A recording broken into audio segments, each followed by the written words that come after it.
Your life is an expression of your programs because 95% of your life comes from the subconscious.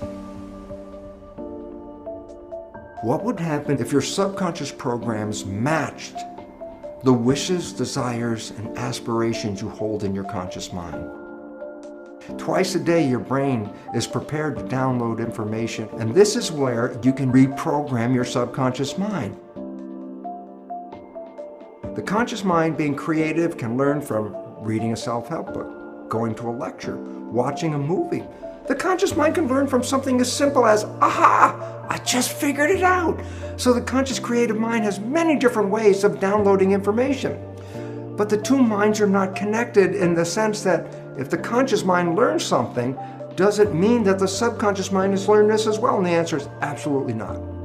The conscious mind learns through its creative processes, but the subconscious mind learns primarily in two ways. I say, so what's different? I say, conscious mind, read a book, watch a movie, hear a lecture, it's downloaded, it already knows. Subconscious mind doesn't learn that way. The subconscious mind is a habit mind. Well, there's two ways to get programs into that subconscious mind.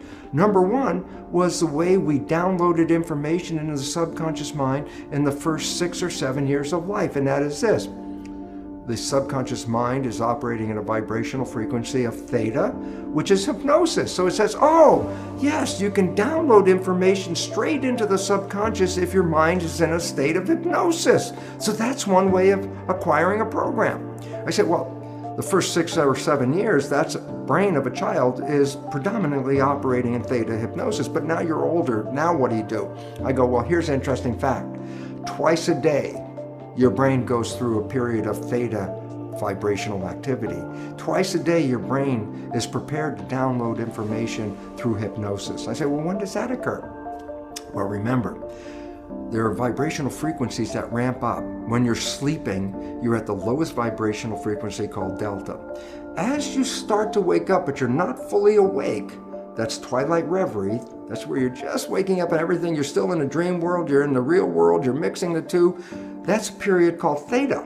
So you go from dead sleep, delta. As you begin to wake, the vibrations start to go up and you're in theta. So there's a period of theta where hypnosis can occur.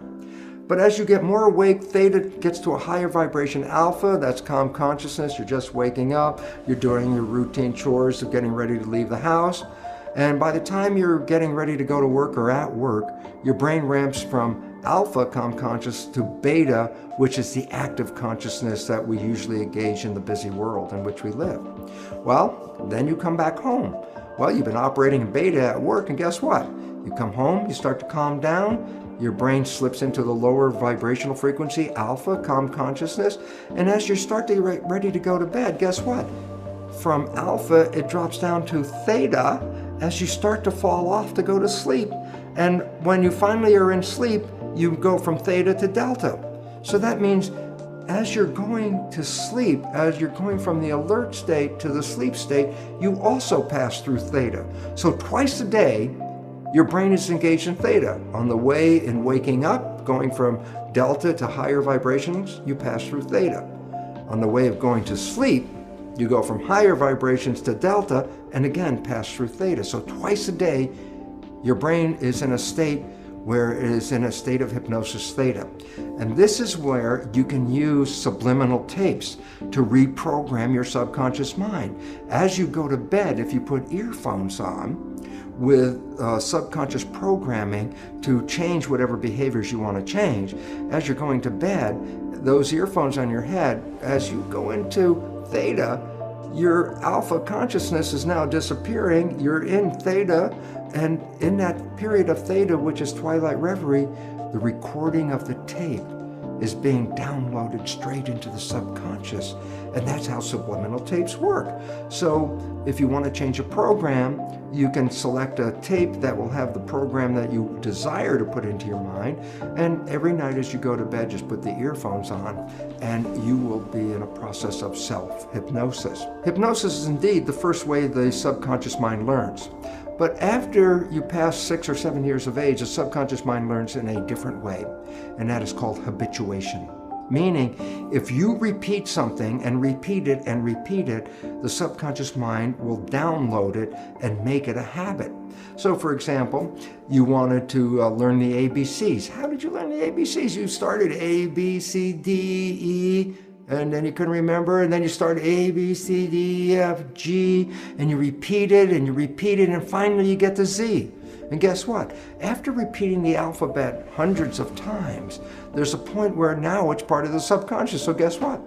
It's now downloaded in your mind. If I ask you to give me the sequence of the alphabet, you can simply rattle off unconsciously A through Z without even thinking about it. Why? You created a habit that downloaded the alphabet. So, after you're 6 or 7, and you want to change programming your life, a way of doing it is the conventional way, is creating a habit, repeating something on almost a religious level. Let me just make it clear. A sticky note on the refrigerator is not a habit. A sticky note on the refrigerator is more or less a wish. Every time you look at it, I wish that would be true, but that's not a habit. A habit means you have to do something and repeat it and repeat it and repeat it. That's the way you learn everything after you're 7, and that's how you learn how to drive a car, for example, or the work that you do, or whatever activities you get involved with. When you repeat them, they become habits in the subconscious mind. But now comes a very important issue. What are the programs you have to change in your subconscious mind? Especially important is the fact that most of these programs were introduced into you even during the last stage of pregnancy, the last trimester, in the first 6 or 7 years of your life.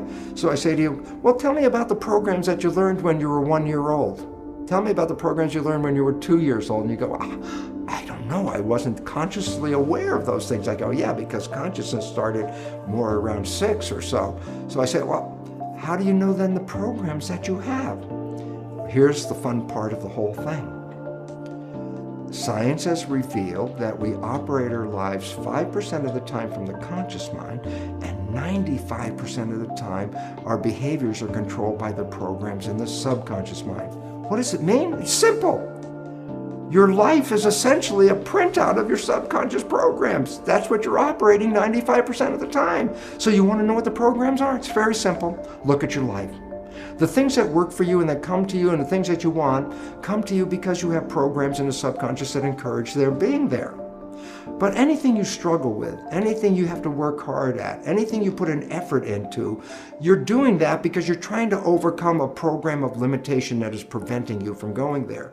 So all you have to do is look at your life and say, hey, what works for me works because I already have programs to support that. What I'm struggling with in life, I'm having a problem with because I have subconscious programs that do not encourage that behavior. So right away you automatically know, what behaviors do you want to change? They're the ones that you have difficulty with. Okay, how do you change them? Well, you can use self-hypnosis, the subliminal tapes. You could change them by creating new behavioral habits that you repeat every day religiously, changing the old behavior and rewriting it live every time, saying, no, don't do it that way. No, don't do it that way. Talking to yourself and saying, that's not what I want. This is what I want. And you constantly repeat this to yourself. Guess what? Habit will inevitably change that program and put it into the new program. So now we're down to a very fundamental understanding of life. And that fundamental understanding of life is this. Your life is an expression of your programs, because 95% of your life comes from the subconscious. That if you want to change your life, you could do either of two things: stay in the conscious mind, be mindful, or 2, rewrite the programs in your subconscious mind. Think about this. How many of us talk to ourselves and say, oh, come on, Bruce, don't do that. That's such a stupid thing. And I'm talking to myself to try to change a behavior. And it's very frustrating because the more I talk at myself, the less the behavior is changing. And the more I talk, the more angry I get with myself because I'm not listening to my own suggestions. And then I ask people to stop for a moment. I say, you're talking to yourself. Who are you talking to? And you say, well, I'm talking to my subconscious mind. I go, well, there's the problem. The subconscious mind is like a tape recorder. There's nobody in there. So all of that effort to try to change the subconscious mind by talking to it is a waste of time for a very simple reason. There's nobody in there to respond to your new wishes and your new desires. You actually have to engage hypnosis, habituation. What is the consequence of rewriting it? And simple answer is this. What would be the consequence if your subconscious programs matched the wishes, desires, and aspirations you hold in your conscious mind? Thank God we can reprogram the subconscious mind.